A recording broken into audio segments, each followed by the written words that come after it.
हमने एक बात अपने माता पिता, अपने बड़ों से, अपने बुजुर्गों से सुनी ही होगी कि संगति का प्रभाव मनुष्य पर पड़ता ही है। यदि वर्षा की एक बूंद सीप के मुख में जाए तो वो मोती बन जाती है, और यदि वही वर्षा की एक बूंद सर्प के मुख में जाए तो विष।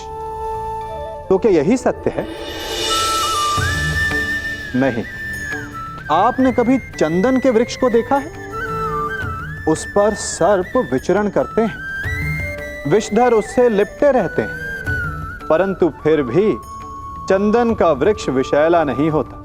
वो तब भी सुगंध देता है और पवित्र माना जाता है।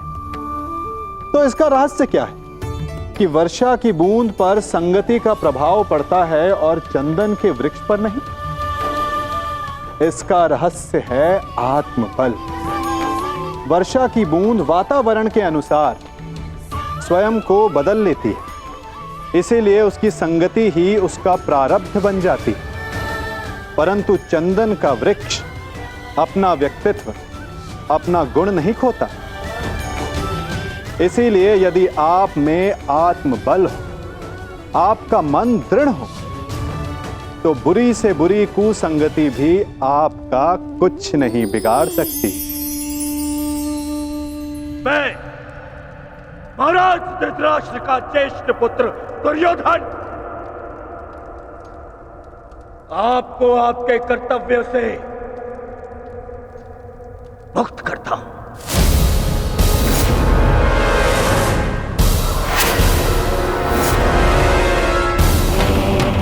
बताया क्यों पितामह? क्योंकि आपसे कहीं अधिक विश्वास मुझे मेरे मित्र कर्ण पर है, उसकी प्रबलता पर है। क्योंकि आपका हृदय तो सदैव पांडवों के हित में ही सोचता आया है।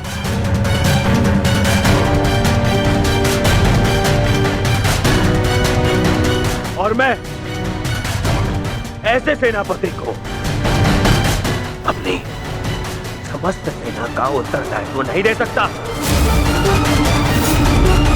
जो शत्रु हित में सोचता हो। यदि कर्ण इस युद्ध में भाग नहीं ले सकता तो आप भी इस युद्ध में भाग नहीं लेंगे।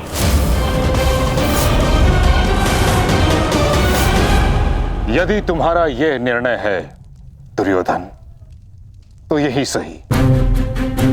मैं स्वयं को इस युद्ध से विरक्त घोषित करता हूं।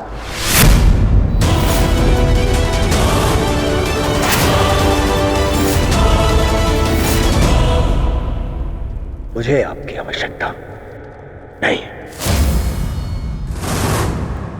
दुर्योधन, ये क्या कह रहे हो तुम? मूर्खता मत करो और मित्रता की मोह में नेत्रहीन ना बनो दुर्योधन। हमें कर्ण से अधिक पितामह की आवश्यकता है, समझ गए तुम? मैंने आपसे सुझाव मांगा,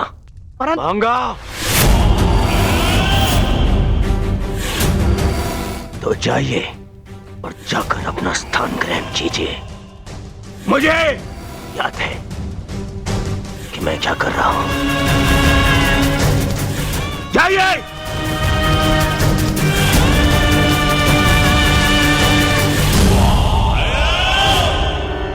नहीं महाभाई, युवराज ने जो कहा क्रोध में आकर कहा। मैं इस विषय में उनसे बात करूंगा, सब ठीक हो जाएगा महाभाई। नहीं कौन्तेय कर्ण, अब कुछ भी ठीक नहीं हो सकता। मेरी बात सुनिए महामहिम। मुझे एक सूत पुत्र की बात नहीं सुननी।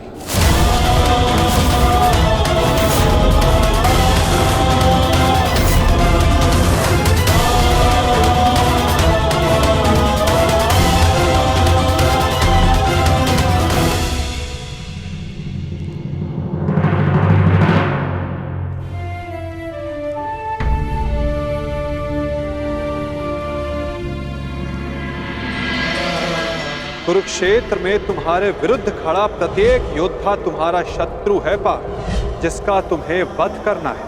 अन्यथा आज तुम भीष्म से भयभीत हो, कल तुम कर्ण से हो, परसों तुम ये कहोगे कि मैं आचार्य द्रोण का सामना कैसे करूं। यदि ऐसा ही रहा तो कैसे पूर्ण करोगे अपने साथ हुए अन्याय का प्रतिकार, कैसे लोगे पांचाली के अपमान का प्रतिशोध। क्या बात है आर्य, बड़ी गहन सोच में डूबे हुए हैं। कोई समस्या है?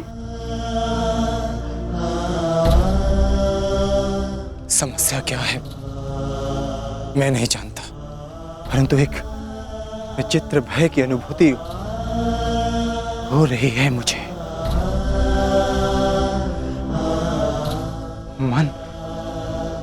मन बड़ी दुविधा में है।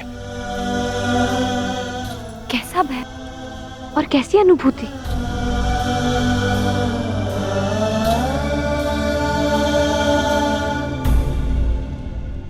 मैं और मेरा मन इस दुविधा में है कि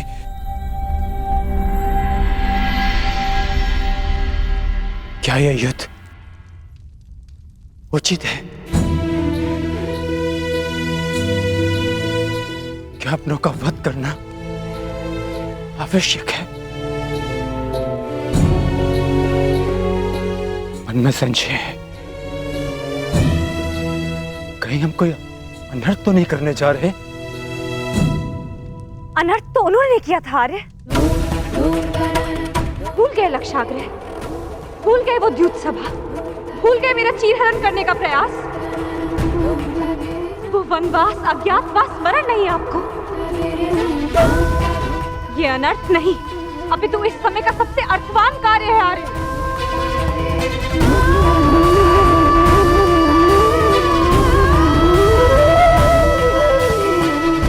ये धर्म युद्ध है, उनके विरुद्ध जिन्होंने अधर्म किया और उनके विरुद्ध जो मौन रहकर इस अधर्म के साक्षी बने। ये एक प्रयास है आर्य, आने वाली पीढ़ियों के समक्ष एक उदाहरण प्रस्तुत करने का कि जो अधर्म करता है और जो चुप रहकर उसे होते हुए देखता है, वो दोनों ही नाश के भागी हैं।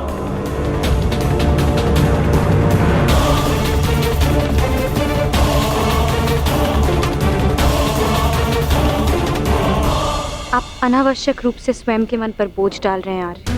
आप योद्धा हैं और ये महायुद्ध आपके जीवन का लक्ष्य, आपका कर्तव्य और आपका धर्म।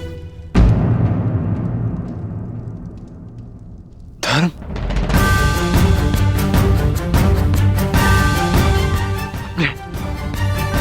अपने पितामह पर शस्त्र उठाना कैसा धर्म है? गुरु का वध करना कैसा कर्तव्य है? विराट युद्ध में जब यही लोग आपके विरुद्ध धनुष बाण ताने खड़े थे, तो क्या ये उनका कर्तव्य था? प्रतिज्ञा से बंधे होने का बहाना बनाकर अपनी कुलवधू की लाज लुटते हुए देखना, क्या ये उनका धर्म था? और ये मत भूलिए आर्य, आचार्य द्रोण ने अपना प्रतिशोध पूरा करने के लिए पिताश्री के विरुद्ध आप सबको युद्ध में झोंक दिया था। आप तो अधर्म का प्रतिकार ले रहे हैं।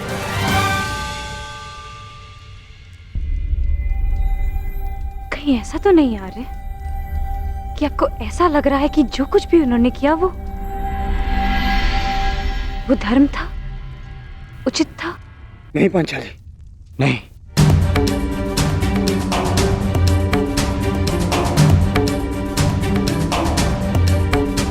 जो उन्होंने किया वो सर्वथा अनुचित था,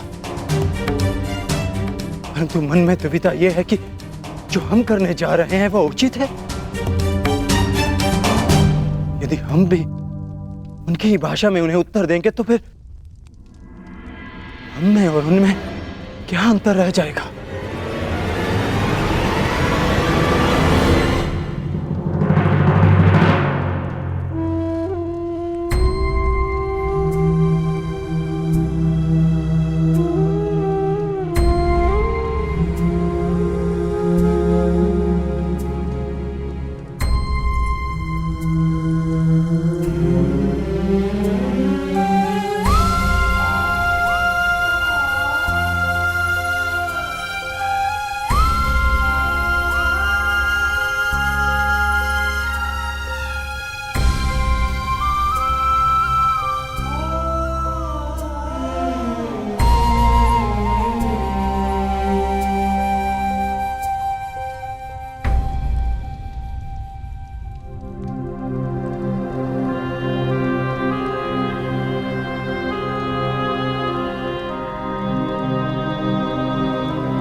थक गए हैं आर्य,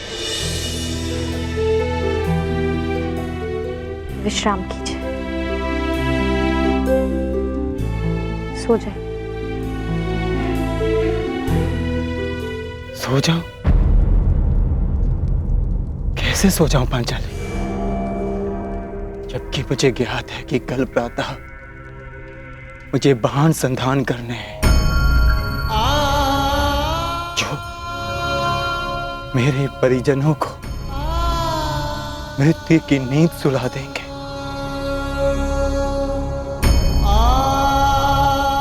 तो कैसे सो जाऊं मैं, कैसे?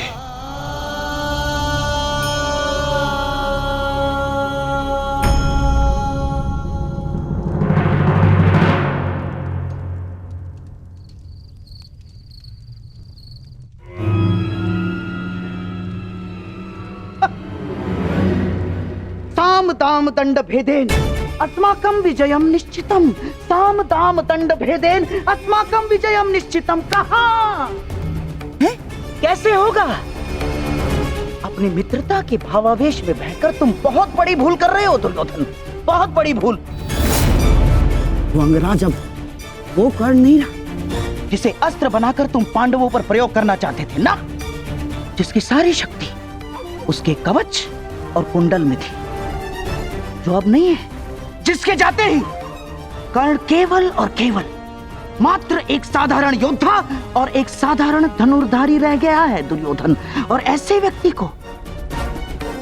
व्यक्ति को तुम प्रधान सेनापति बनाना चाहते हो? हैं?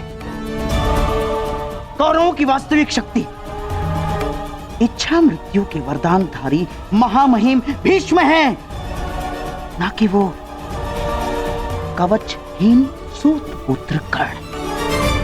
मैं जानता हूं कि तुम्हें बहुत बुरा लगता है, बहुत बुरा लगता है, जानता हूं मैं। परंतु एक बार अपने मन से पूछो एक बार, उत्तर यही मिलेगा कि वो सुपुत्र कर्ण कुंती और उसके पुत्रों के लिए कोमल भाव रखता है, कोमल भाव। स्मरण करो कि किस प्रकार उसने हमारी हर चाल में बाधा डालने का प्रयास किया है दुर्योधन।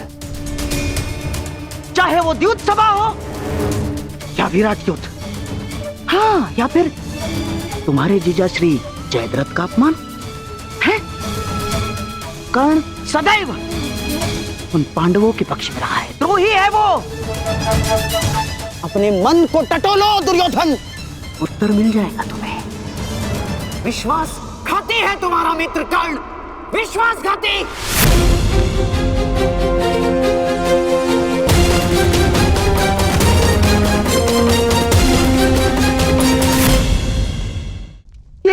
ये क्या कर रहे हो?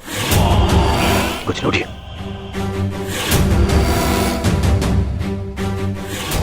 मैंने अपने मन को टटोल कर देखा तो स्वर से ये आया कि मेरा मित्र कर्ण पूर्ण रूप निष्ठावान है। एक और स्वर मन से निकला कि यदि मेरे मित्र कर्ण के ऊपर कोई भी उंगली उठाए तो उसे तोड़ देना।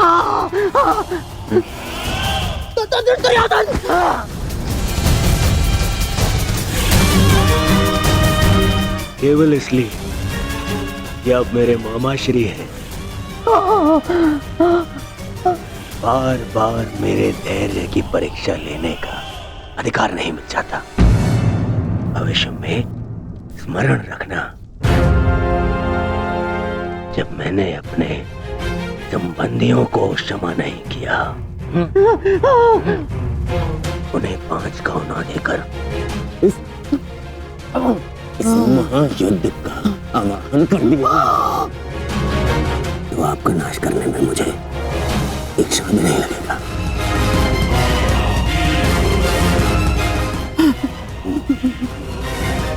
इसलिए स्मरण रखना, ना तो फिर कभी मेरे धैर्य की परीक्षा लेना और ना ही मेरे मित्र कर्ण के ऊपर आरोप लगाना। वाह!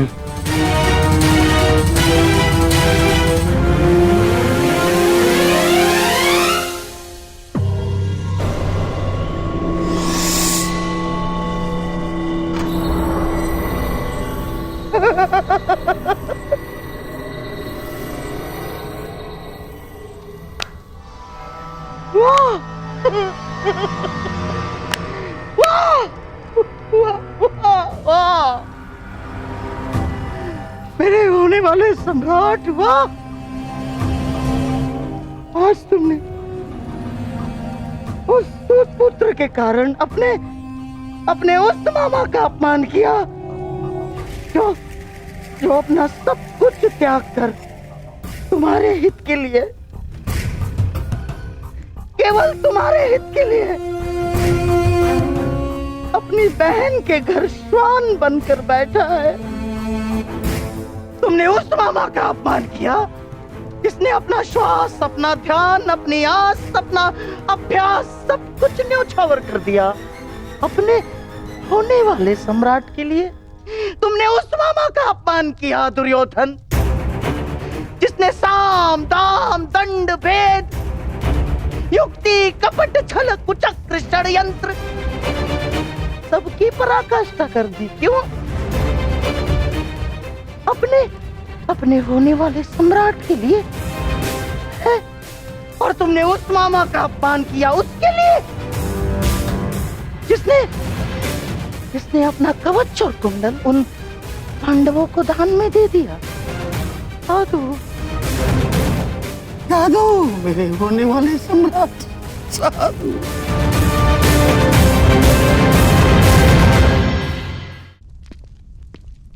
नहीं पिताश्री, मुझे महामहिम का निर्णय स्वीकार नहीं है। मुझे तो युवराज दुर्योधन का संदेह उचित प्रतीत होता है।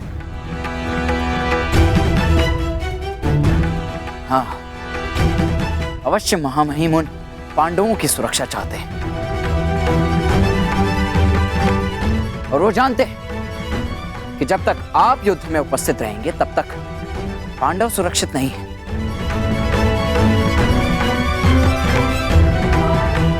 तभी वो आपको युद्ध से दूर रखना चाहते हैं।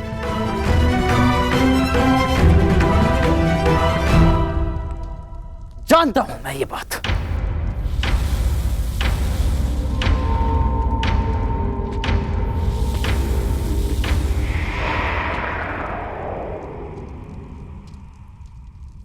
शांत हो जाओ पुत्र। कैसे शांत हो जाऊं पिताश्री? इस समय कौरवों को सबसे अधिक आवश्यकता आपकी है, ना कि महामहिम की।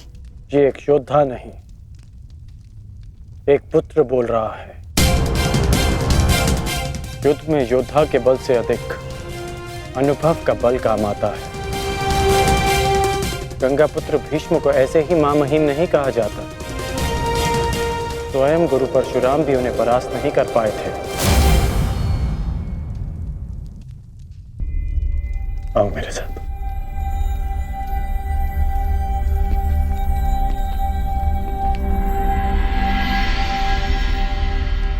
जब तुम भीतर आए थे तो बाहर कौन था?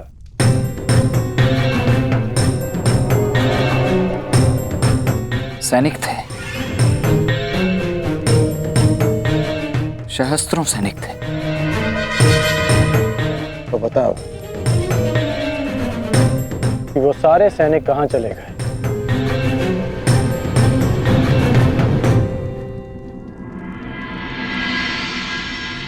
हस्तिनापुर में चारों ओर ये सूचना फैल रही है कि महामहिम कौरव सेना का नेतृत्व नहीं करेंगे।